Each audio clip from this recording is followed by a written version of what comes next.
Good morning সবাইকে, আবার একটা নতুন ভিডিওর সাথে ওয়েলকাম জানাই। আজকে ভিডিওটা শুরু করা যাক। দেখো, সকালে উঠে আমার ছেলে মর্জি করছে ও রুটি বানাবে, তার জন্য ওকে আটা গুল করে দিয়ে অল্প বসিয়ে দিলাম আর আমি কাজ করতে লেগে গেলাম ওকে বসিয়ে। তো আমার ঘরের সমস্ত কাজ করে রান্নাঘরে চলে গেলাম।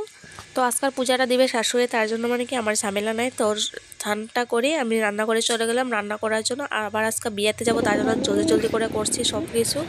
তো বিকালবেলা আমি আমাদের ছেলেকে নিয়ে কি অল্প বাজার দিকে যাব কিছু কেনাকাটা করার জন্য, আর পার্লারও অল্প যাব, তার জন্য চলে গেলাম। দেখো ওখানে রোদ্দু আছে, বিকালবেলা আমার ঠান্ডা লাগে না আর কি, পোলাপান, তার জন্য ওকে সোয়েটার পরিয়ে দিয়েছি। তো পার্লারে যাবো আমি অল্প কি যে আইব্রোগুলো ঠিক করার জন্য, তার জন্য আমি না ঘরে ভালো করে পারি না, তার জন্য কোনোখানে বিয়া বা কিছু অনুষ্ঠানে যাওয়ার আগে আমি পার্লারে যেতে হয় কি আবার করার জন্য। আমি ভালো করে পারি না ঘরে করতে লিগে, তার জন্য আমি পার্লারেই করি। তো বাজার থেকে এসে আমি ঘরে এসে রেডি হয়ে নিলাম। তো আমার হাজবেন্ডও এসে পড়েছে, আমরা সবাই রেডি হয়ে নিয়েছি। এখন চলে যাবো বিয়েতে, বিয়েটা অল্প দূরে, তাই অল্প জলদি করেই যাব। তো আমরা যাওয়া যাক, বিয়েতে গিয়ে দেখা হবে। তো বিয়েতে এসে পড়েছি কি আমরা জলদি এসেছি, আবার আমার ছেলেকে নিয়ে এসেছি, আবার যেতে হবে, তো অনেক ঠান্ডা না, তার জন্য অল্প জলদি এসেছি আর জলদি চলে যাবো। তাই ওখানে এত ভিড়ভাড় হয়নি, অল্প পরে হতে পারে, মানুষ হবে অনেক। তো নতুন বউকে দেখে নিয়েছো তোমরা? তো নতুন বউ আমার হবে বৌদি। তো আমার দাদার বিয়ে ছিল, আমার দিদির ভাসুরের ছেলের বিয়ে ছিল, তো আমার দাদাই হয়।